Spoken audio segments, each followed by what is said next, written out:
Oi, gente, está chegando mais uma edição de O Gol nas Américas, aqui pelo canal de YouTube de ogol.com.br. A gente vai falar da tragédia alvinegra na Conmebol Libertadores 2026. Vamos já projetar o que vem por aí no sorteio. Vamos lembrar no quadro Memória de Andrés Escobar, o grande zagueiro colombiano que foi assassinado depois de marcar um gol contra na Copa de 1994, e no Radar o Gol, a nova joia do ataque do time sub-20 do Flamengo. Mais importante do que tudo isso é o convidado que estará no programa de hoje. Ele é um dos grandes locutores esportivos do Brasil, referência quando o assunto é MMA, desde 2019, uma das vozes escolhidas pela Conmebol para narrar em português as emoções da Libertadores e da Sul-Americana. Com vocês, senhoras e senhores, o meu querido amigo Leandro Mamute. Olha ele aí na sua versão fashion, com a camisa de 94 da CBF, com 3 estrelinhas ainda, fininho, na estica. Que prazer te receber, meu irmão. Fala, Dudu, tudo bem? Pô, prazer todo meu. Meu ídolo, Dudu Monsanto, aqui, me convidando para participar do programa. Para mim é uma honra estar aqui. Estou com essa camisa da seleção de 94, que é a camisa do Bebeto, que era um dos grandes ídolos que eu tive aí enquanto jogava. Então, pô, eu falei, não tem camisa melhor para eu participar desse programa do que essa camisa específica. Fiquei na dúvida, que eu tenho de 62 e essa de 94, mas eu escolhi essa de 94, que foi a primeira Copa que eu realmente acompanhei, torcendo ali, entendendo de futebol. Então, prazer estar aqui contigo, irmão. Grande Mamute. Aliás, né, essa é uma camisa clássica, estilosa, bonita, o design da Umbro, né, sempre muito contemporâneo. Agora, ontem eles mostraram a camisa do Brasil para a Copa do Mundo de 2026, a azul. Ela não é Nike, ela é Jordan, né? Tem um Michael Jordan no meio da camisa da seleção brasileira. Ela é azul, mas ela é meio preta. Eu sei lá, cara, eu não sei se eu estou ficando velho ou o pessoal está inventando demais. Você gostou dela, Mamute? Rapaz, eu sou um pouquinho, como é que eu vou te falar? Saudosista, talvez seja a palavra. Por exemplo, aqui em casa, eu gosto muito de assistir os filmes da década de 70 e 80. Minha mulher sempre reclama. Porque eu quero ver filme novo. E eu adoro, porque eu sou muito ligado a som. Eu gostava muito de como era tratada a questão de áudio nos anos 80, nos anos 70. As dublagens, para mim, eram muito melhores, apesar de eu assistir a maioria dos filmes legendados, né? Mas eu gosto quando são os filmes da década de 80, eu prefiro a dublagem, porque a maioria era da Herbert Richards, que é perto de onde eu moro aqui atualmente, né? Hoje em dia não existe. Versão brasileira, Herbert Richards. Pô, isso era um clássico, então você já sabia que tinha qualidade ali. Assim, eu confesso que eu sou tradicional, né? Por exemplo, essa camisa aqui que a gente está vendo é a camisa que eu acho linda, linda. Das camisas da seleção brasileira, as de 94, para mim, são as que eu mais gosto, até hoje. São lindas. Tanto a amarela, quanto essa azul aqui, que o Brasil utilizou na Copa.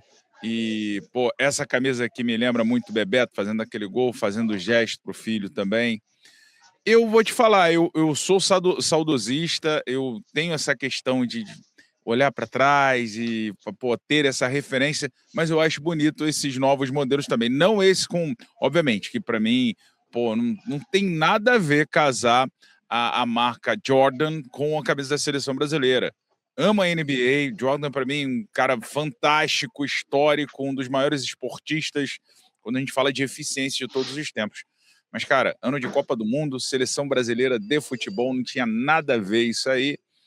Obviamente, é uma invenção da Nike para poder angariar mais venda, de repente puxar ainda mais para esse lado aí. Eu não gostei, eu gostei do design, acho o design legal pra caramba, entendeu? Eu acho que realmente o mundo ele vai acelerando, a gente que é um pouquinho mais velho, a gente demora um pouquinho a aquecer o motor, que é álcool, né? Mas tá tudo bem na questão do design. Agora, o Jordan ali, pra mim, não tem nada a ver uma coisa com a outra. Se fosse para botar um jogador de basquete, podia botar o Vladimir Marques, né, que é bicampeão mundial, algum outro jogador de basquete brasileiro, mas tudo bem. Hoje a gente não vai falar de camisa nem de seleção brasileira, o assunto veio porque o Mamutaço botou uma peita invocada para participar desse Gol nas Américas. Mamutasso, em relação ao seu time de coração, você costuma assumir ele publicamente ou você é mais reservado quanto a isso? Olha, Dudu, creio que eu nunca assumi meu time de coração, porque acabo que no Rio de Janeiro eu já trabalhei nos 4 grandes clubes, né? Se botar na quinta força também, que eu trabalhei na América TV, né? Eu trabalhei no América, inclusive um dos primeiros times assim, que eu tive espaço para narrar divisões de acesso do futebol carioca. Trabalhei no Vasco, fazendo Jogue na Colina, fui durante muito tempo da Rádio Botafogo, da Flu TV, narrei muitos jogos da base do Flamengo. Então, infelizmente, como o torcedor ele acaba potencializando isso de maneira errada, na época eu nunca divulguei para não me prejudicar por isso, né? Por eu estar envolvido aí. Né? Você vê que ele até ficou com a imagem congelada para não dar na pinta de qual... agora ele voltou. Qual dos times que ele torce, né? Ele é igual o Tancredo Neves. Perguntaram, Tancredo, qual o seu time? Olha, aqui em Minas Gerais eu tenho muita simpatia pelo Atlético, embora eu não possa disfarçar que o Cruzeiro é um time magnífico, e não podemos esquecer também do América. Ele não, rodava mas, assim, todo... Hoje em dia eu não tenho problema nenhum em falar que eu... desde pequeno eu sou torcedor do Flamengo, então não tenho problema nenhum. E por exemplo, eu trabalhei 3 anos dentro da Rádio Botafogo, né? Obviamente que de maneira isolada, sem ficar tendo clubismo, porque eu fui tirando tudo das minhas redes sociais na época, e eu criei um carinho muito grande pelo Botafogo, então eu gosto muito do Botafogo. Mas cresci na minha infância, o padrasto do meu pai, um flamenguista, assim, super apaixonado, então desde pequeno ele me incentivava a ser torcedor do Flamengo e eu, quando pequeno, me apaixonei pelo Flamengo. E peguei muito Flamengo. Hoje em dia, essa galera que tá pegando esse Flamengo da agora não sabe o que é caos, né, meu? Eu já peguei muito time ruim do Flamengo. Então, assim, hoje que eu poderia estar feliz como um torcedor de ir no estádio, porque eu não acompanho, raramente, Dudu, eu não acompanho tantos jogos do Flamengo quanto antes. Não é sempre que eu tô vendo o jogo do Flamengo, é mais fácil assistir um jogo da Série C, de um campeonato alternativo, que são jogos que eu trabalho, na maioria das vezes, do que eu parar para ver um jogo do Flamengo. Mas hoje em dia a galera tá surfando a onda, né, meu irmão? Porque eu já quebrei muita pedra torcendo pro Flamengo. Opa, nesses anos ali, começo dos anos 2000, nossa senhora, alguns momentos dos anos 90 também, olha, foi complicado. Mas eu perguntava isso porque eu tinha uma desconfiança até que você fosse alvinegro, eu achei que você fosse alvinegro, e essa do Flamengo me surpreendeu, porque eu sabia que você tinha trabalhado muito tempo no Botafogo também, né? E achava até que por conta dessa identificação você fosse alvinegro. Então, não sendo assim alvinegro de coração, mas gostando muito do Botafogo, eu imagino que ter visto esse jogo contra o Barcelona de Guayaquil, esses 2 confrontos, tenha sido doído, né? Porque ninguém esperava ver o alvinegro rodar tão cedo numa Conmebol Libertadores, né, Mamute? Eu fiz o primeiro jogo, né, nos jogos que tanto eu quanto você, que a gente trabalha lá fazendo profissional internacional, eu fiz o jogo de ida, tanto do Bahia quanto do Botafogo, e assim, para mim é muito fácil fazer um jogo do Botafogo, que eu não preciso estudar o Botafogo, né, como eu disse, eu criei um carinho muito grande, então eu acompanho o Botafogo. No dia a dia eu sigo os influencers que falam do Botafogo, e... cheguei lá numa expectativa muito boa, porque era um jogo que casava para o Botafogo. Só que o Botafogo eliminado, da maneira que foi, para um time como o Barcelona, não me surpreende, Dudu, porque é uma tragédia anunciada, né? E a gente tem acompanhado dessa trajetória do Botafogo pós-conquistas de 2024, né? Que é mais ou menos uma carruagem da Cinderela que meia-noite, meu irmão, virou abóbora. Então é basicamente isso. Gostei dessa analogia. Você congelou de novo sua imagem aí, Mamutão? Rapaz, solta aí mas a minha internet aqui é boa, hein? A minha internet que estranho. Aqui é boa. Para mim você tá... Agora andou, agora mexeu. E foi legal, cara, você ainda deu sorte. Frisou você com uma cara assim de narrador internacional, sacou? Tava uma foto bonita, assim, sorrisão. Mas aqui para mim tá Tá tranquilo. Pelo menos eu fiz. Pode ter sido por isso. Eu fiz até o teste aqui para ver a conexão, que na primeira vez minha conexão tá muito boa. Mas enfim, né? Porque eu tô falando do Botafogo, eu já fico com raiva. E aí pode ser por isso, pode ser por isso também. Mas assim, a eliminação do Botafogo, por mais que eu fiz o primeiro jogo, eu falei, cara, pra volta, tá tranquilo. Tá resolvível demais esse jogo. Só que tratando-se de Botafogo e com algumas movimentações que o Botafogo fez, para mim, eu tinha esse pé atrás com o time. Não tinha com o Bahia, por exemplo. Né? O Bahia foi uma grande surpresa para mim ter sido eliminado, porque eu acho o time do Bahia um bom time. Pô, eu gosto do Rogério Ceni, né? Pô, a galera às vezes pega no pé do Rogério Ceni, mas eu gosto dele, gosto da filosofia de trabalho dele, e eu acho que o Bahia tem um time bom, entendeu? Para mim, a eliminação do Bahia foi muito surpreendente. A do Botafogo não, por todas as questões que eu acho que acabam envolvendo até o emocional dos jogadores. Hoje em dia, o Botafogo é igual você jogar o campeonato do Windows. Você vai pisando ali naqueles quadradinhos, você nunca sabe quando você vai pisar numa bomba. Então, é praticamente isso. Eu acho que o John Textor, ele está sofrendo agora as consequências de uma gestão pelo menos esquisita, na minha opinião, né? Nessa questão. Para quem leu as reportagens, né, do Lúcio de Castro ali na agência Sportlight, as coisas que ele publicou também no ICL sobre o Textor, sobre o modus operandi dele em outros países, em outros negócios, não tem muita surpresa, né? Porque entrou um dinheiro no Botafogo insano, com origem, né, duvidosa, para dizer o mínimo.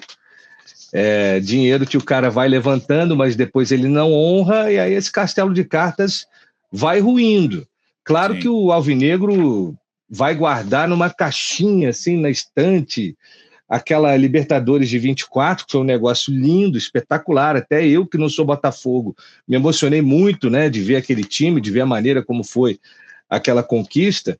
Só que uma hora a conta chega, né, e está chegando. Hoje a gente já viu um Botafogo, na minha opinião, faltava nas duas pontas alguém para resolver, um goleiro confiável, acho que o Léo Link não é esse cara. Tentaram o Neto também não conseguiu emplacar no Botafogo, e lá na frente o Matheus Martins não é o cara para resolver o jogo ali como referência, não sei se você concorda. Para mim, eu enxergo o Matheus muito mais como um cara de lado do que como um cara para resolver ali de 9, entendeu? Assim, o Botafogo, ele é um time muito deficiente hoje em dia. Não, e vou te falar, não só no gol, nem só lá na frente. Eu acho que o Botafogo, ele tem pecado muito na sua gestão como um todo, né? Montou um time muito bom, mas muitas vezes naquelas movimentações de compra ali, o Chaves, eu amo Chaves, até hoje, se passar na TV eu assisto. E tem um episódio do Chaves que a galera faz o meme, e é claramente o meme do Textor, que é o Chaves vendendo churros para ele mesmo. Então, ele vem aqui no nosso mercado sul-americano, ele vai lá na Argentina, e ele vê um jogador muito bom. Então, ele pega esse jogador, passa pelo Botafogo, e aí do Botafogo ele joga, ou vai jogar ali para a Premier League, ou vai jogar para o Campeonato Francês, né? Geralmente para o Lyon. O Lyon tem sido uma movimentação um pouquinho mais constante do Botafogo, Crystal Palace em alguns momentos sim, e algumas movimentações até um tanto quanto esquisitas, né? Às vezes você pega um lateral que não é tão merecível assim daquele valor, e o cara sai por um valor absurdo, mas o Botafogo ele não consegue repor a altura com aquele valor que entrou, teoricamente, nos cofres do Botafogo. Então, assim, o time do Botafogo tem um time muito bom em 2024, e aí você pega jogadores, vende a preços bons, e você não consegue repor, porque a proposta, para mim, do John Textor não é transformar o Botafogo numa grande potência. É utilizar o Botafogo para fazer essas movimentações e utilizar, obviamente, a base do Botafogo também, que a gente está falando de um clube formador e de um clube que, durante muito tempo, forneceu grandes nomes para a seleção brasileira. E esse clube ele tem esse respaldo histórico. Então você consegue captar jogadores aí fazendo um bom trabalho, que para mim é isso que ele deveria fazer, tá? Aproveitar essa estrela que o Botafogo tem para aí sim, tudo bem, isso aí faz parte do negócio. Eu vou montar uma baita estrutura de base aqui, porque a gente vai captar muitos jogadores, não só aqui do Brasil. Vou fazer um sistema de olheiros sinistro, bom pra caramba, porque a gente vai ganhar muita grana assim. Pô, igual o Flamengo há pouco tempo estava ganhando, vendendo Vinícius Júnior, Lucas Paquetá e tantos outros nomes aí para fora. Então, O Palmeiras já está fazendo um pouco isso que você falou. Eu estou transmitindo a Libertadores Sub-20 lá para o canal UOL. A gente está fazendo esse programa, eu e Mamutão, sexta, dia 13. Logo mais tem Flamengo e Independiente Medellín. Já, inclusive, no Radar o Gol, vou falar de um atleta desse time do Flamengo. Mas eu falava do Palmeiras por quê? O Palmeiras fez uma coisa que aqui no Brasil pouca gente faz, que é prospectar africanos. O zagueiro titular hoje do Palmeiras na Libertadores Sub-20 é um moleque da Costa do Marfim. Inclusive, ele acabou com o jogo contra o Olímpia, ganhou todas as bolas pelo alto, chama Koné. Então, o Botafogo tem total condição de fazer uma estrutura que consiga rastrear não só jogadores bons dentro do Brasil, dentro do continente, mas também em mercados emergentes, pegando essa molecada antes que os europeus cheguem. Sim. Mas é basicamente isso. Esse trabalho de captação é um trabalho muito importante. Eu joguei muito a minha vida o Championship Manager e o Football Manager, e você tinha como fazer essas cadeias de observação, né? Você tinha como investir nisso e você escolhia o mercado que você queria. Mercado asiático, mercado da Oceania, o mercado da América do Norte, e tudo era um investimento. Isso aqui custa tanto. Esse outro mercado aqui, para você mandar, por tanto tempo você custa tanto. Isso é importantíssimo, né? Eu fico preocupado com essas questões das SAFs, né, do Textor, que chegou sendo um mundo de fantasia, né? E agora a gente está enxergando a realidade. Não existe almoço grátis, Dudu. Então, se o cara se não vem com uma proposta igual do Grupo City, que é muito clara, que ele vai montar uma boa equipe, mas ele vai fazer essas movimentações e ele vai garimpar a sua base, porque é isso que o City vai fazer, mas a gente está falando de um projeto mundial, como o projeto da Red Bull, que é muito claro, que é ou aproveitar a base ou contratar jovens jogadores para vendas futuras, entendeu? Isso é uma proposta muito clara. Agora, não existe um investidor chegar no Brasil prometendo mundos e fundos, vai ter um aporte bilionário sem ele ter retorno. Ele vai querer ter aquele retorno ali. Talvez nem o torcedor do Botafogo, se chegar lá, e obviamente se ele tiver uma mente de empresário, ele não vai chegar lá comandando o Botafogo, sendo um CEO da SAF do Botafogo, querendo tomar o prejuízo só porque ele é torcedor. Isso não existe. Principalmente um estrangeiro que vai vir para cá botando dinheiro de um grupo que ele capitaneia. Então esse cara vai tentar tirar o máximo possível de lucro, né?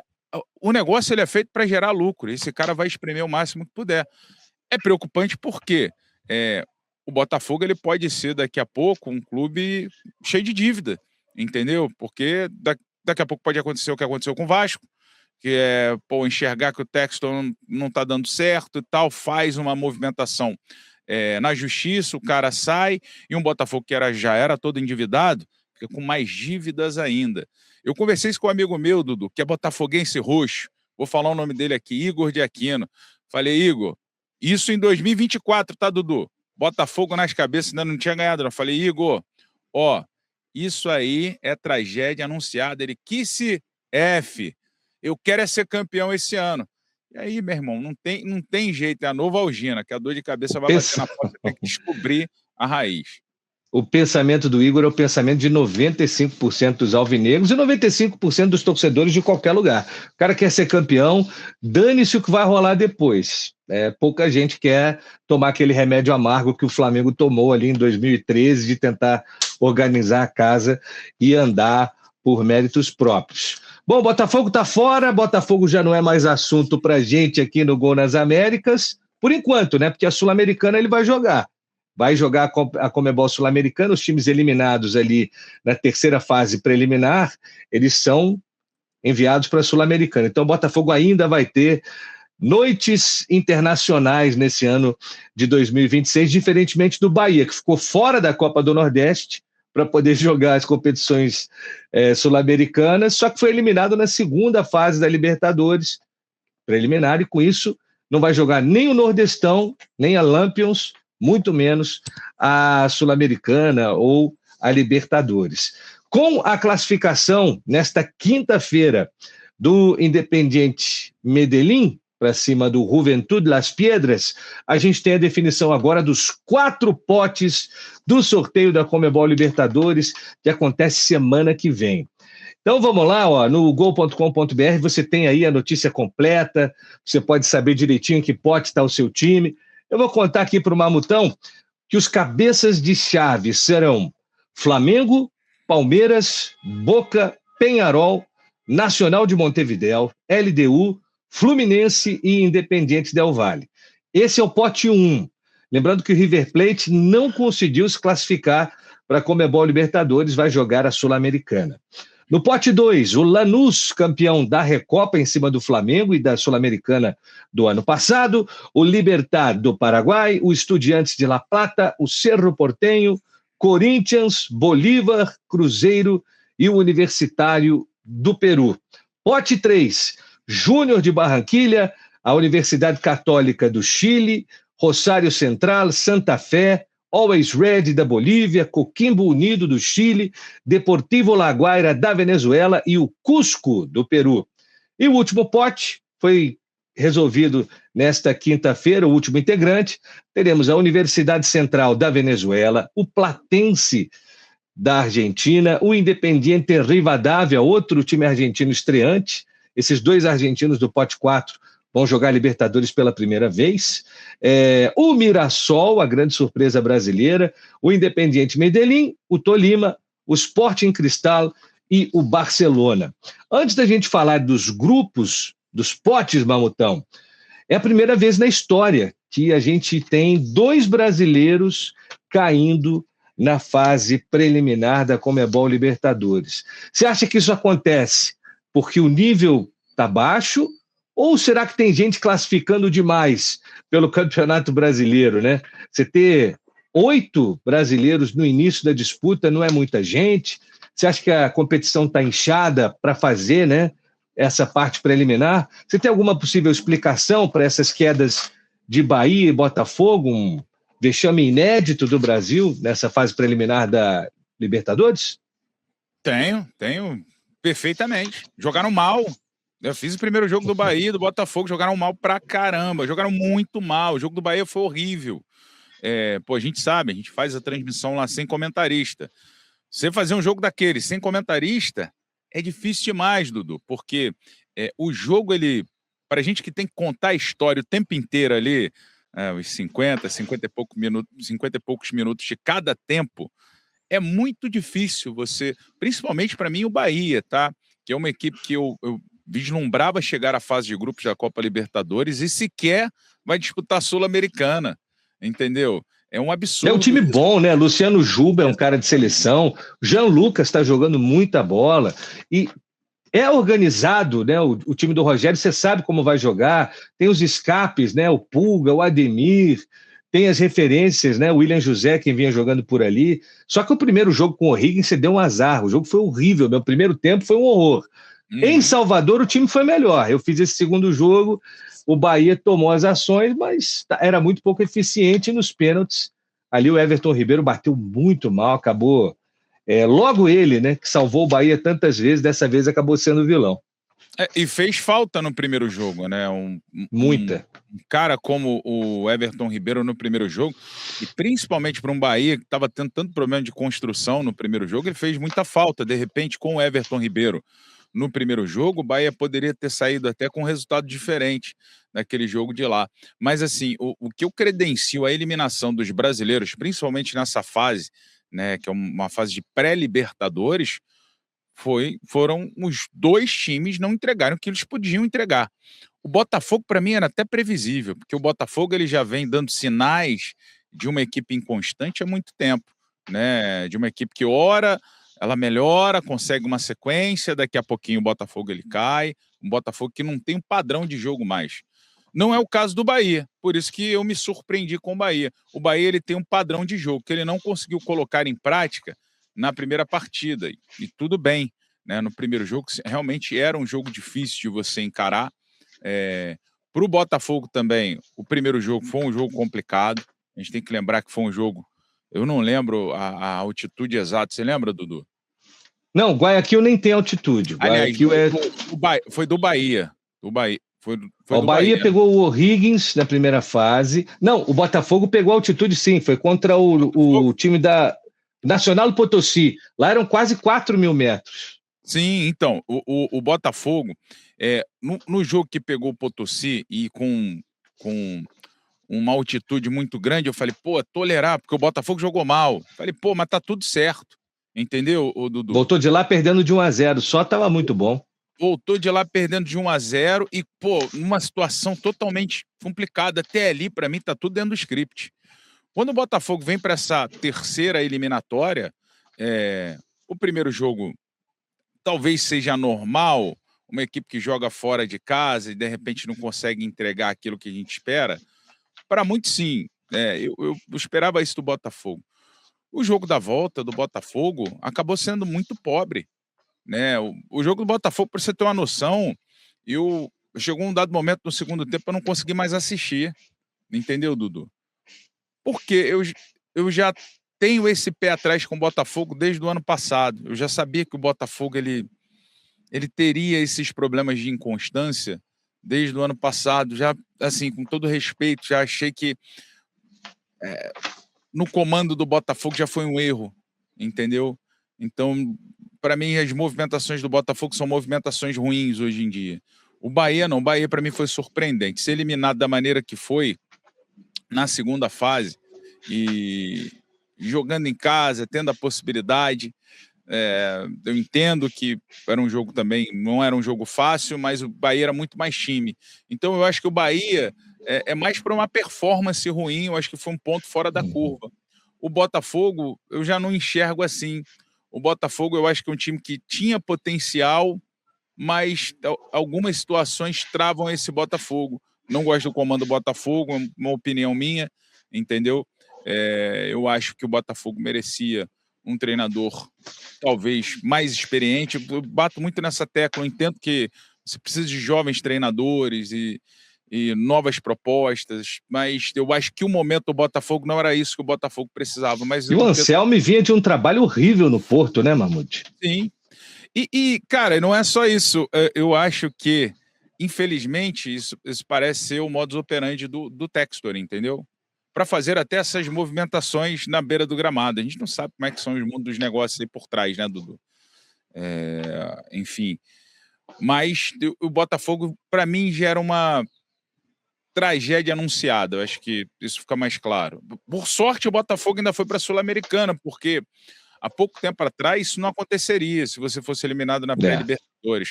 Né? Você ia ter que, só chegando numa fase de grupo, se ficasse em terceiro, você caía para a Sul-Americana. Por sorte, porque senão, você imagina a situação do Botafogo. O Botafogo ia estar numa situação muito mais complicada. Né? Mas é um time deficiente, tem algumas peças boas, mas é um time que peca muito em algumas posições do campo, entendeu? Eu acho que o Botafogo precisa ainda de um segundo volante melhor. Eu acho que o Botafogo precisa de mais um zagueiro mais robusto. Goleiro, cara, tem um goleiro equatoriano, eu que acompanho mais o Botafogo, que é um garoto de captação, que só falta experiência para aquele menino, eu esqueci o nome dele, se eu não me engano. Loure, não é Loure, eu ia falar Loure. Aquele menino, eu já vi jogo daquele menino atuando no Sub-20, se eu não me engano. E aquele menino é bom, mas falta experiência ainda, que para goleiro é importante. Eu entendo que alguns são precoces, mas para goleiro isso é muito importante. E o Botafogo, ele realmente precisa ir no mercado, porque geralmente acontece isso. O Botafogo, ele vende uma peça, ele perde uma peça, e quando repõe muito mal. Tá muito claro isso aí para o Botafogo. No setor ofensivo, né, se tinha um cara que era um cara goleador, com uma característica goleadora de um centroavante, e você não tem mais, você não repõe. E quando saiu o Igor Jesus, não veio ninguém do mesmo nível. Não veio ninguém, e você precisa, todo time precisa, Dudu, de um 9 de referência, mesmo que você não vá utilizar aquele cara ali sempre como titular, mas dependendo da proposta de jogo, é necessário, e o Botafogo não tem. Então, se perde o respeito pelo Botafogo em campo, entendeu? Tentaram contratar o Arthur Cabral, que tinha boas referências, né? Benfica, jogou no Basel, na Suíça, tinha ido muito bem no Palmeiras e no Ceará, no Brasil, só que o Arthur Cabral não entregou. Vamos voltar a falar do sorteio aqui, Leandro Mamute, de semana que vem. Eu já cantei aqui os potes e a gente pode ter... Vamos pensar aqui no que poderia ser um grupo da morte, de Flamengo, cabeça de chave aqui. O Flamengo podia ter no mesmo grupo Lanús, podia reencontrar o Lanús ou o Estudiantes de La Plata, ou até mesmo um Bolívar. A última vez que o Flamengo e o Bolívar caíram no mesmo grupo, o Flamengo ficou em segundo e o Bolívar foi primeiro. Do pote 3, tem umas cascas de ferida aqui também, ó. Rosário Central, que é o time do Di Maria, que está jogando muita bola ainda, mesmo já com a idade mais avançada. Você tem o Júnior Barranquilla, o Santa Fé, que podem dar trabalho, e o Always Red, pelo caso de levar para altitude, né? Na altitude, sim, o Always Red ganhou todos os jogos contra brasileiros até hoje, porque são 4.000 metros lá em seu estádio de altitude. E do pote 4, pode vir aí o Barcelona de Guayaquil, que deu trabalho, eliminou o Corinthians ano passado, já eliminou o Botafogo esse ano. E esses dois times da Argentina, tanto o Platense quanto o Independiente Rivadavia, eles mudaram um pouco. O Platense foi campeão argentino, o Rivadavia ganhou a Copa Argentina e também mudou um pouco o elenco.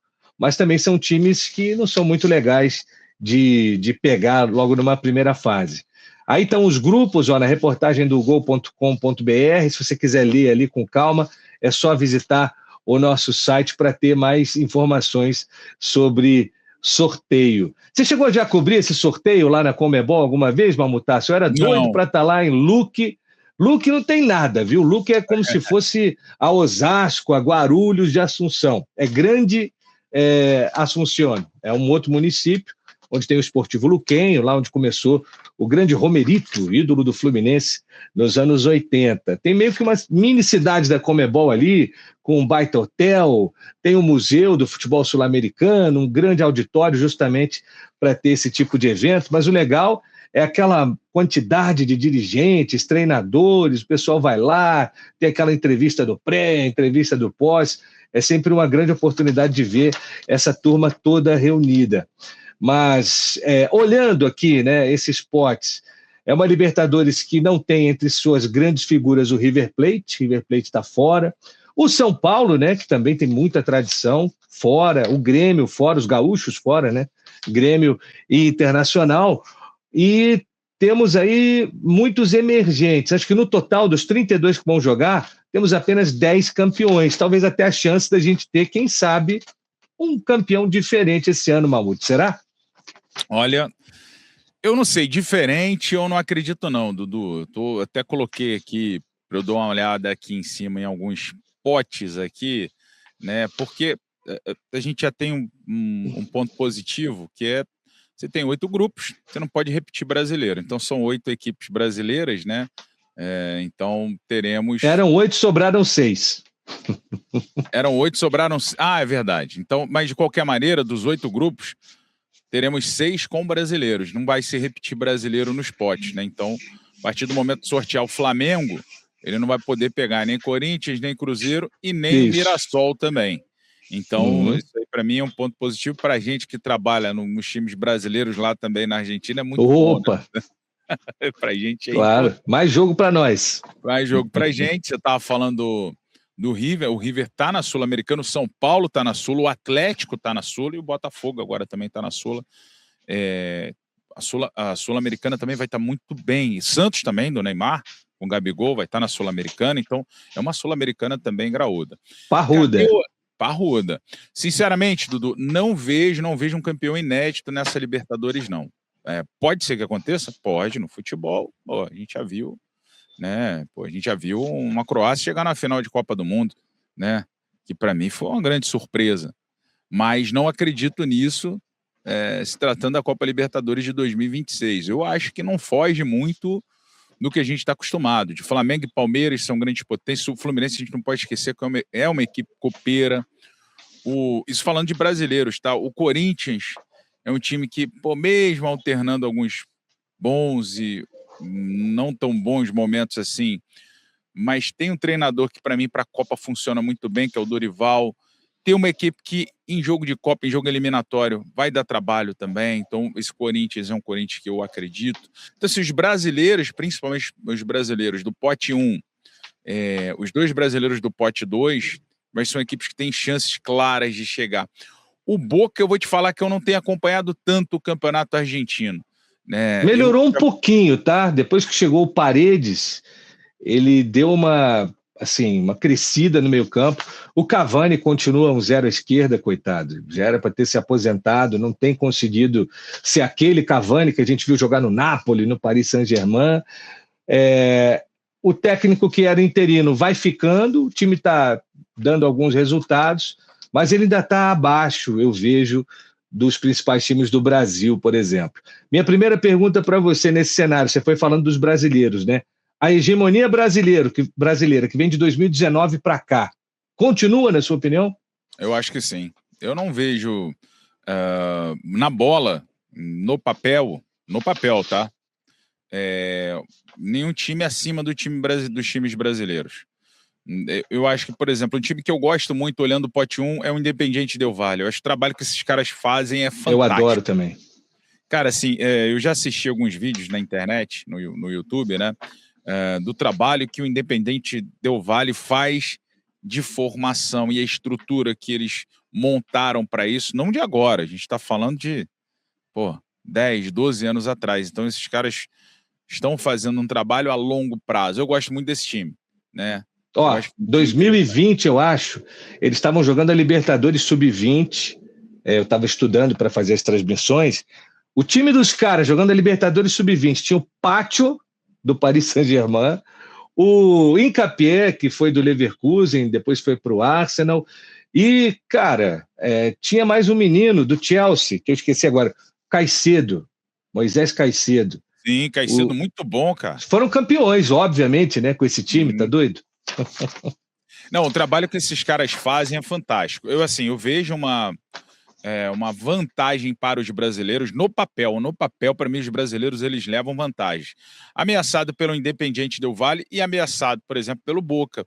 Porque jogar na La Bombonera é sempre muito complicado, independente do momento do Boca. É um território hostil. E alguns jogadores sentem. Alguns não sentem, jogam de maneira natural. Alguns gostam dessa pressão. Mas, assim, para você conseguir uma classificação, é importante que os 11 estejam bem, porque de um time de 11, se 3 sentem a pressão, já tem um impacto muito grande ali dentro do jogo. Então, o Boca, para mim, ele sempre vai ser uma equipe que eu vou esperar que chegue pelo menos ali. O Boca eu vejo chegando numa semifinal, né? Mas eu vejo os brasileiros aqui com uma larga vantagem. O Flamengo, ele está no momento ruim porque o Flamengo ele vive aquela ressaca de um ano muito bom, né? Você foi para sua festa de formatura, Dudu. Se formou em jornalismo, tomou todas, quebrou tudo. Você foi paraninfo também da sua turma. Você falou lá na frente. Você foi o mestre de cerimônia, na verdade. Você foi lá na frente, falou tal. Você bebeu todas. É o Flamengo do ano passado, porque não pode. Um time que agora mudou de treinador, mas que ganhou tudo, estava jogando bem, né? O Flamengo ele teve um aproveitamento absurdo nas mãos do Felipe Luiz. De repente, esse time esquecer, ele não sabe mais como jogar bola. Isso não existe para mim. É uma ressaca. São jogadores que entregaram tudo, obviamente querem curtir um pouco mais. O tempo foi muito curto, porque esse ano é ano de Copa do Mundo. Mas é um Flamengo muito bom. Eu acho que esse Flamengo vai encaixar. O Leonardo Jardim é um bom treinador. Tem que saber se ele vai conseguir ganhar esse vestiário. Se ganhar esse vestiário, o Flamengo é um candidato fortíssimo ali. Palmeiras nem se fala. Talvez o elenco mais valioso ali, um pouquinho a mais do que o Flamengo, em números, né? Quando a gente bota aqueles números de estimativa. Mas o Flamengo tem um elenco muito forte. Não vou criticar agora o Flamengo em algumas contratações, porque aqui a gente não vai ter tempo para isso. Gostaria, sinceramente, porque eu acho absurdo algumas movimentações, mas, né, enfim, não estamos aqui para isso. Palmeiras é um time muito forte, Flamengo. Aí são os dois principais. Fluminense é um time copeiro. O Fluminense ele tem um bom elenco.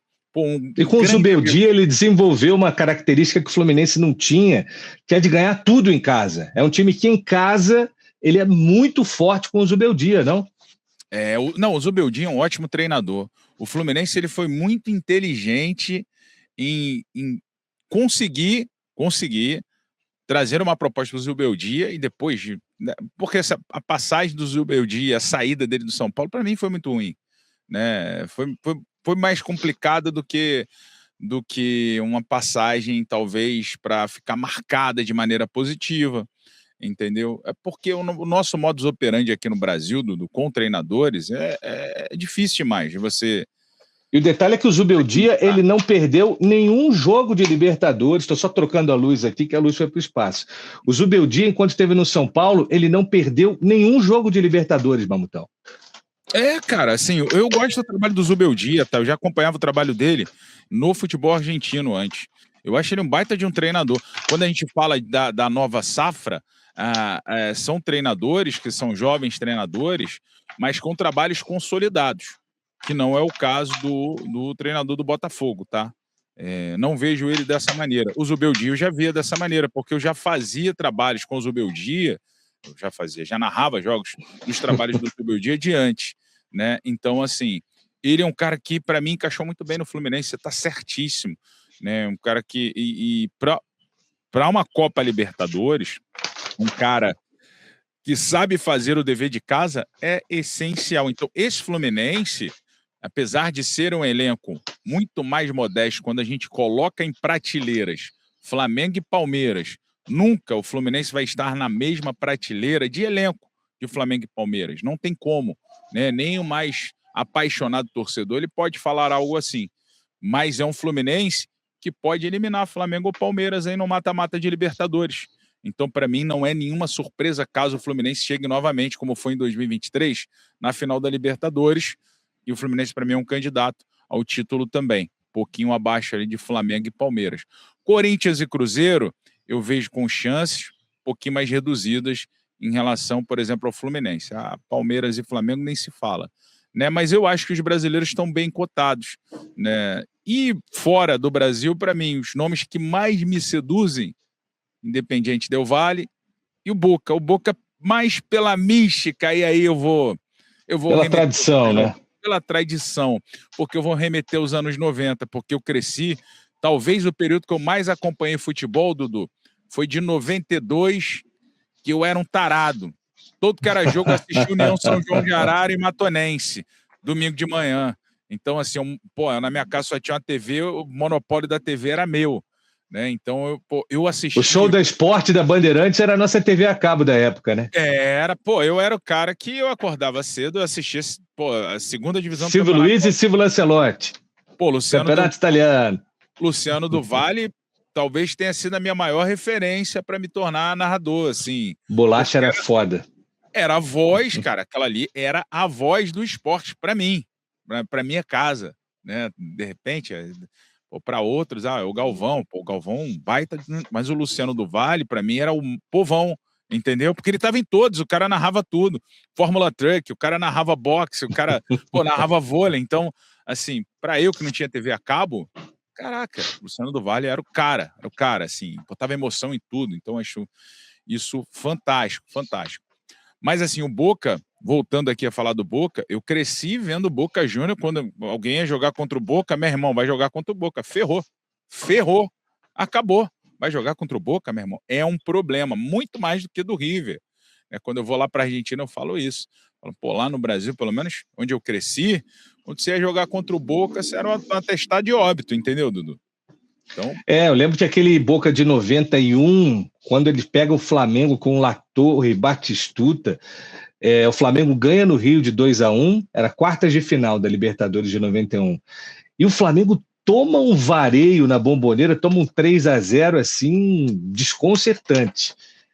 De vez em quando, eu e Mamutão, a gente faz as nossas transmissões na Argentina, e o complexo onde a gente trabalha, do Media Pro, é no mesmo lugar onde fica a ESPN na Argentina. Então a gente encontra muito, tromba lá com o pessoal da ESPN na Argentina, e um desses caras é justamente o Diego Latorre. Está sempre lá no nosso refeitório, e toda vez que eu encontro com ele, a gente lembra desse Boca 3, Flamengo 0, que ele acabou com o jogo, jogou demais aquele dia, o Diego Latorre, que era um grande meia. Mamutão, eu estou curioso para saber do Mirassol, cara. O Mirassol, no Maião, com aquela invencibilidade louca, não fez um bom campeonato paulista porque estava realmente focado no que vinha para frente, né? Pensando em Brasileirão, pensando em Libertadores. É muito legal, né? Ver um time de uma cidade com nem 70 mil habitantes, de repente está lá na linha de frente representando o Brasil. Brasil que já teve alguns estreantes inusitados. Eu lembro do Paulista de Jundiaí jogando com River Plate. Lembro do Santo André, depois de ganhar a Copa do Brasil, também lá participando da Libertadores. E o exemplo mais fantástico foi o São Caetano, né? Que inclusive chegou à decisão em 2002, perdendo o título para o Olímpia. O que você projeta para o Mirassol nessa estreia continental do time do Rafael Guanais? Eu vou te falar, você também tem... Rapaz, que esse cérebro aí tem um HD de 5 teras, né? Mas, olha o tamanho da jaca, tem que guardar bastante informação, né? Não, porque, cara, essa final do São Caetano, eu lembro que, para mim, obviamente, o segundo jogo foi fora de casa, o primeiro jogo São Caetano venceu. Não, o São Caetano ganhou o primeiro no Paraguai e perdeu depois no Pacaembu, cara. Tá vendo? E depois perdeu nos pênaltis. Olha que lambança. Meu cérebro não. Eu lembro do primeiro jogo vencido pelo São Caetano eu lembro que no jogo da volta o São Caetano só precisava empatar, né? Em casa. Quer dizer, não era no Anacleto, que era o estádio deles, né? Eles tiveram que jogar no Pacaembu porque a Conmebol tem aquela coisa de tamanho mínimo do estádio para decisão, enfim. Aí trouxeram do Anacleto para o Pacaembu. Então, não jogou exatamente em casa, mas a galera chegou junto. Tinha muita gente de São Paulo, Corinthians, Palmeiras, Portuguesa. A galera foi para o Pacaembu torcer para o São Caetano. Né? Não, eu nem lembrava que o primeiro jogo tinha sido no Centenário. Nem lembrava. Lembrava do Pacaembu, mas achando que era o primeiro jogo. Enfim, pior ainda. Péssimo lembrar disso. Pior ainda. Foi dramático. Mas, assim, é engraçado, né? Porque foi um São Caetano que surgiu, assim, chegou à final de brasileiro e tudo mais, e depois sumiu, né? Hoje em dia o São Caetano praticamente sumiu para uma equipe que produziu tudo isso no início dos anos 2000, né? Mas, enfim, é sempre legal a gente observar essas surpresas do esporte, né? Mas o Mirassol, ele já vem fazendo um trabalho. Eu fiz jogos do Mirassol na Série C do Campeonato Brasileiro. Já era um time que já vinha se calçando, já vinha pavimentando um caminho para chegar à elite, né? Isso estava muito claro na Série C. É legal que tem os caras que são dessa época que estão lá ainda até hoje, igual o Negueba. Mas são jogou poucos, Série C, né? Poucos, não dá para manter todo mundo. Não dá para você manter todo mundo, porque quando você mantém, o risco de você fazer um bate-volta na divisão é muito grande. Né? Eu tive essa experiência, por exemplo, cobrindo o Campinense em 2022 lá. O Campinense, ele fez um ótimo trabalho na Série D do Campeonato Brasileiro, subiu para a Série C, manteve uma espinha dorsal da Série D. Conclusão, caiu. Ficou ali na penúltima posição em 2022 da Série C, voltou. E aí, eu falo porque eu estava nessa cobertura. Então, o nível muda muito, né? Eu acho que algumas peças é outro nível. Algumas peças você pode manter. Você vai manter ali 3, 4 peças, até porque você precisa de jogadores que vão sair do banco e entregar. Você precisa de jogadores com identificação com esse clube também, que é importante. Mas você tem que entender que as perguntas que você tinha na Série B não são as mesmas perguntas que você vai ter para responder na Série A do Campeonato Brasileiro. Isso aí é crucial. O Mirassol, ele fez isso muito bem. Eu lembro do Mirassol na Série C do Campeonato Brasileiro. Acompanhei o Mirassol na Série B, Série A, ano passado. Para o time que é o Mirassol, foi uma Série A fantástica, meu irmão. Fantástica de encher os olhos da gente que é apaixonado por futebol. Veja o Mirassol chegando ali em oitavas de final, vejo o Mirassol avançando, olha, não vejo o Mirassol caindo. Não vejo o Mirassol caindo para, por exemplo, uma Sul-Americana, que pode ser até um caminho, tá? Mirassol ele pode ficar, mas eu não vejo o Mirassol ali, que vai ser uma equipe que vai ser o lanterninha do grupo, por exemplo, que só vai ali cumprir aquela tabela, não. Vejo o Mirassol com chance de chegar ali numa segunda posição. Isso se o time mantiver o padrão da temporada passada, tá, Dudu? Se mantiver o padrão desse início de ano, não. Me baseando no que esse time produziu na temporada passada. Eu acho que esse time tem grande chance de beliscar uma oitava de final de Copa Libertadores, ou no mínimo ficar próximo ali da segunda posição, brigando pela segunda posição e ir para uma Copa Sul-Americana. Vejo dessa maneira. Eu vejo com bons olhos a participação brasileira na Libertadores em 2026 e torço para isso também, né? Porque a gente precisa disso.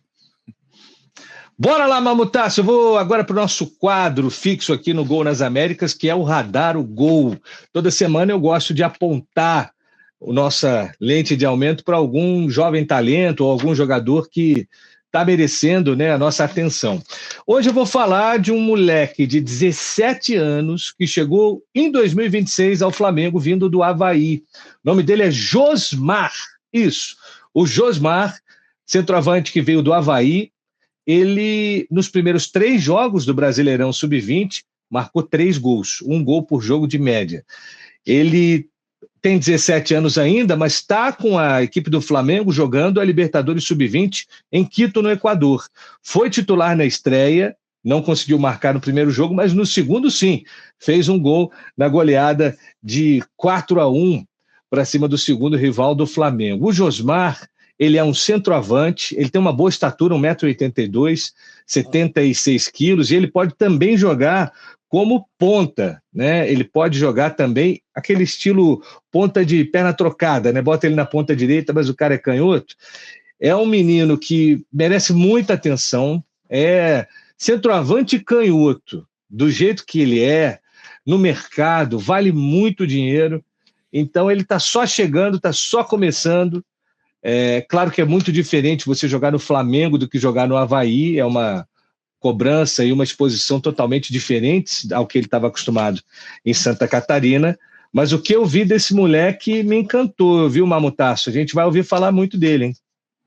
Eu vou te falar que, assim, eu acompanhava muito a base, que você sabe, né? Meu início, principalmente, foi fazendo muitas divisões de acesso do Rio e fazendo muito jogo de base. Então, por exemplo, Vinícius Júnior eu vi na base, Reinier eu vi na base, Lincoln, né? Muitos jogadores aí, o próprio Matheus Martins, que a gente está vendo no Botafogo. Eu lembro do Matheus com 15 anos, eu narrando o jogo do Matheus com 15 anos. E assim, Josmar, para mim, já começa com o nome de craque, né? Então, a gente está falando de um garoto aí que já tem, para mim, tem nome de. Já foge do Enzo, do Matheus, do Gabriel. Meu irmão, é Josmar. Você não precisa botar Josmar de nada, nem Paulista, nem de Souza, nem de nada. É Josmar. Josmar vai ser um só, Vai ser um só. Já começa daí. Para mim, ele já está na frente. Boa estatura, canhoto. Pela idade, pode ficar ainda mais alto, tá? 17 anos, ele pode crescer. Até os 21, ele tem essa possibilidade de crescer ainda um pouco mais.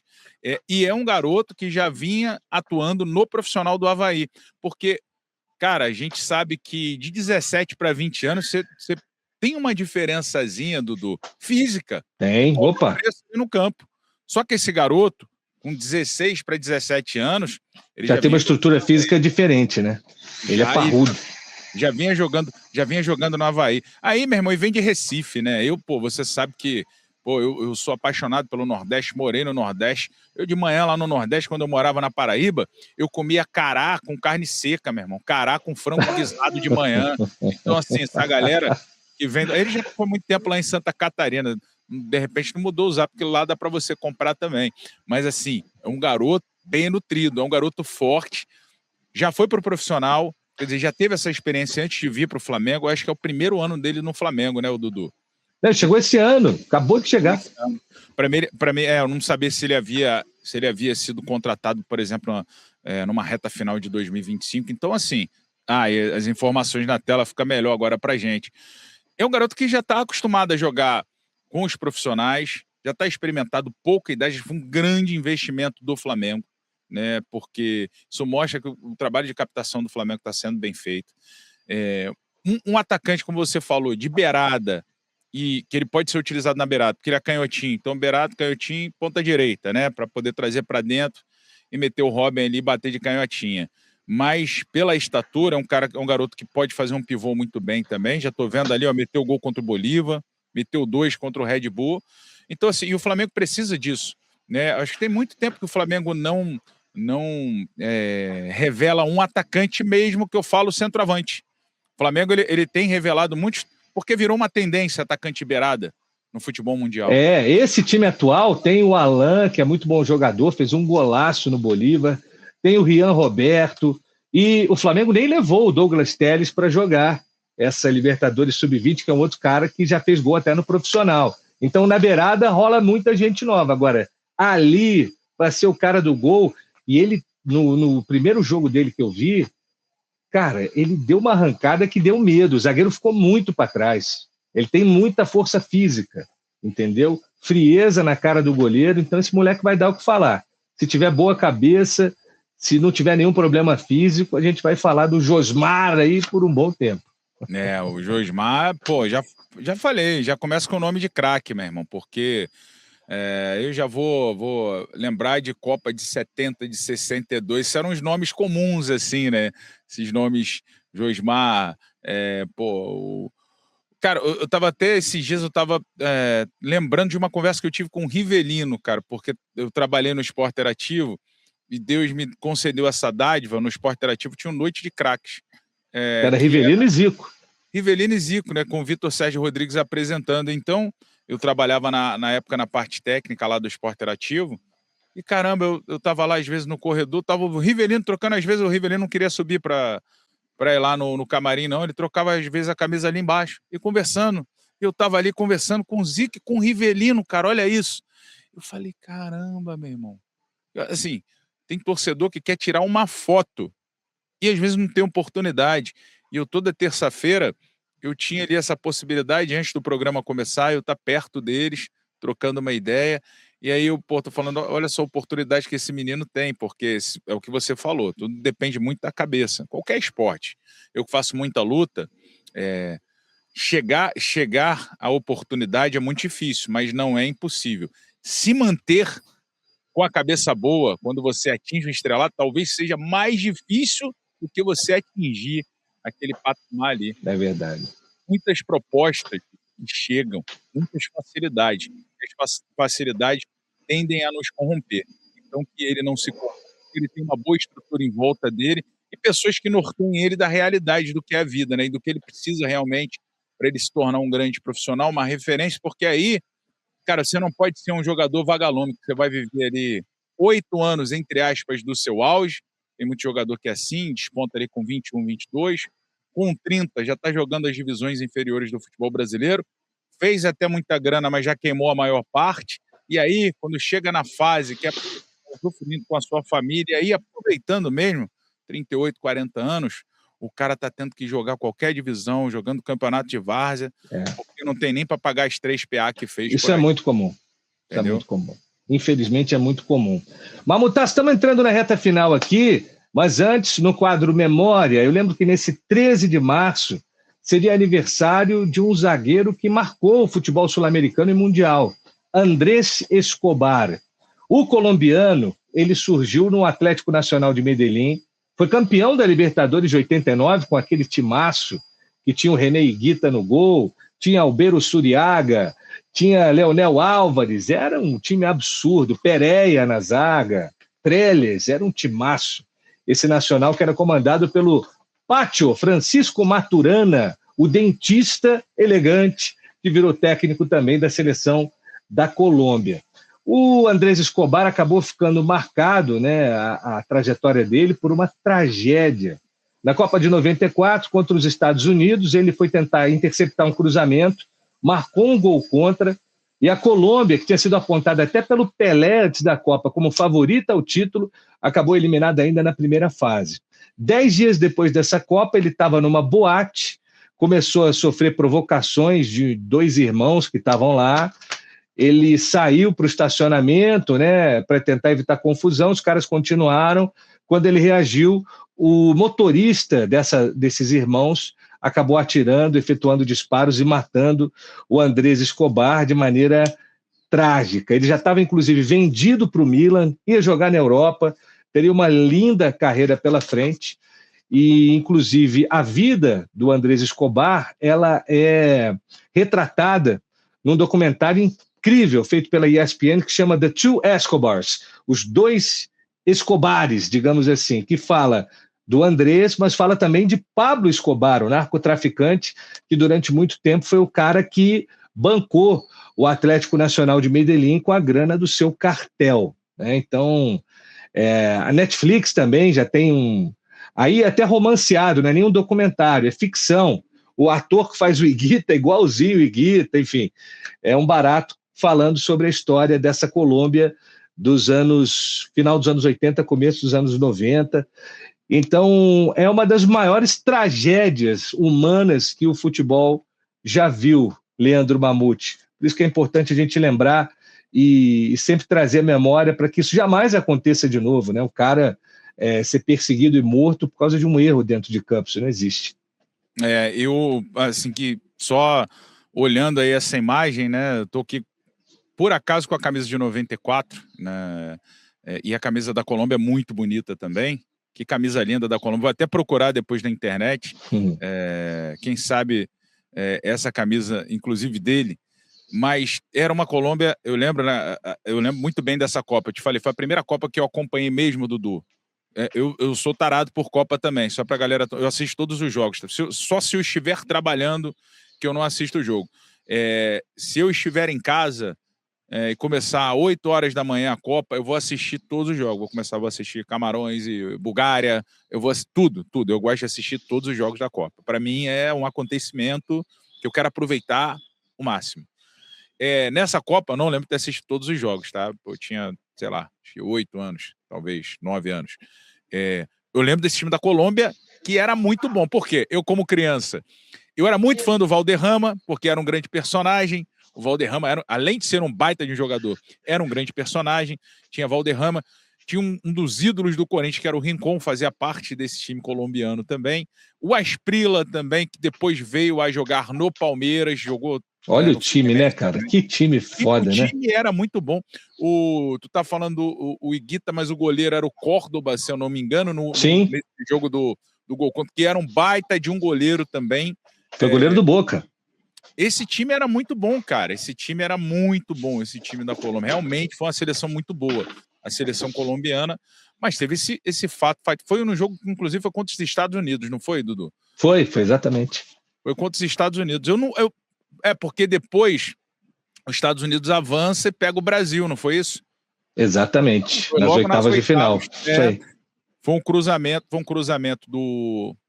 Rapaz, eu não lembro do nome. Eu cheguei a assistir, eu não assisti esse da Netflix, eu assisti um documentário no próprio YouTube. Eu não vou lembrar o nome, não. Era John alguma coisa, o cara que cruzou, que eu não lembro agora o sobrenome. Era John alguma coisa. Era John Harkes, pode ser? John Harkes. Eu acho que era esse, não lembro. Eu lembro que era John alguma coisa. E eu lembro da cena, cara. Eu lembro dele caído no gramado, inclusive. E assim... Depois você vai entender a história, né, e tudo mais. Mas, assim, essa questão... O futebol sempre foi muito forte na Colômbia. E se esperava muito dessa seleção. Mas nada justifica uma morte trágica e uma... E o pai dele já estava pedindo para ele não sair, cara. Quem assistiu tem esse documentário Tem as matérias, né, obviamente. Tem um documentário no YouTube mesmo. O pai dele dando entrevista, né, quando fizeram, e se eu não me engano, esse documentário é antigo, porque ele ainda é 4:3, você vai ver que tem as barras pretas do lado. O pai dele, na época, falando que não queria que ele saísse, entendeu? Porque ele ficou meio guardado em casa, ele falando, eu vi que tinha algumas pessoas aqui próximos à casa, que ele achou estranho, entendeu, Dudu?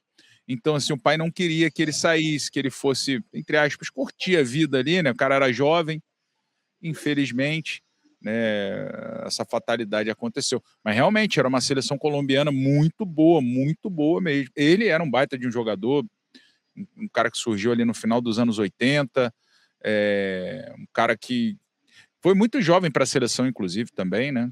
Você trouxe o título da Libertadores, acho que foi 88, 89, não me lembro. 89, Porque 89. Ali, eu acho que antes... se eu não me engano, acho que foi inclusive 88, 89, que ele já vai pela primeira vez para a seleção colombiana, muito novo, devia ter uns 20 anos, talvez, entendeu? Era um grande talento do futebol colombiano, realmente.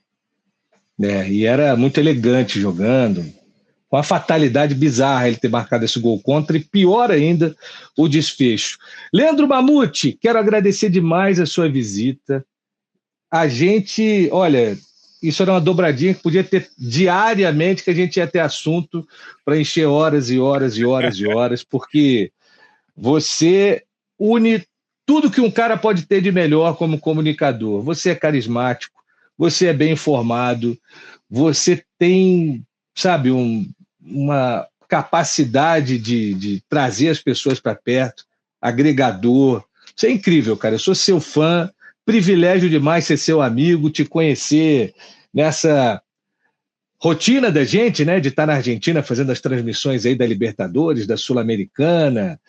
Então, te conhecendo de perto, sabendo da tua trajetória de vida, o vitorioso que você é, um cara que, para quem não sabe, era da técnica, tinha o sonho de ser narrador, do esporte interativo teve essa oportunidade, e quando o microfone caiu na mão dele, nunca mais se separaram para ele virar um dos principais narradores do Brasil. Então, muito obrigado por estar aqui com a gente em O Gol nas Américas, para dividir essa nossa paixão pelo futebol sul-americano, mas, acima de tudo, para dividir com a gente todo esse carisma, todo esse incrível profissional e incrível pessoa que você é. Muito obrigado por ter topado esse convite. Pô, meu mestre, você sabe que isso aí, tudo que você falou, que eu penso de você, né? Para mim é um privilégio ter tido a oportunidade de aprender com você, com o Andrei Kampf, que é outro cara que eu admiro, né? Pô, caí naquele projeto lá do DAZN, por um movimento divino, e aí eu tive a honra e a sorte também, porque a sorte tem que ser aliado também, e a sorte ela tem que caminhar ao lado. Então eu tive a sorte de chegar lá assustado, que você lembra, e ter você e o Andrei ali para me conduzirem, me ajudarem. Então, para mim foi uma... Pô, isso aqui, se deixarem a gente falar o dia todo aqui, a gente vai falar. Para mim é um prazer estar do seu lado, irmão. Maravilha. Outros convites virão. Você falou do Andrei, vou tentar trazer o Andrei, não sei se na próxima semana ou na outra. Também tem muita história para contar aí de Brasil, de mundo, de América do Sul. Ele está meio baleado, né? Porque não tem nenhum gaúcho nessa Libertadores, nem Grêmio, nem Inter. Então, vai ficar faltando aquele viés local que às vezes ele consegue trazer muito bem, mas o André é um cara macro, né? Enxerga tudo, ele sabe também de direito, não está no gibi. Mautaço, muito obrigado. Valeu, meu irmão, eu que te agradeço. Turma, semana que vem tem mais uma edição de O Gol nas Américas. Obrigado pela companhia e até lá. Valeu!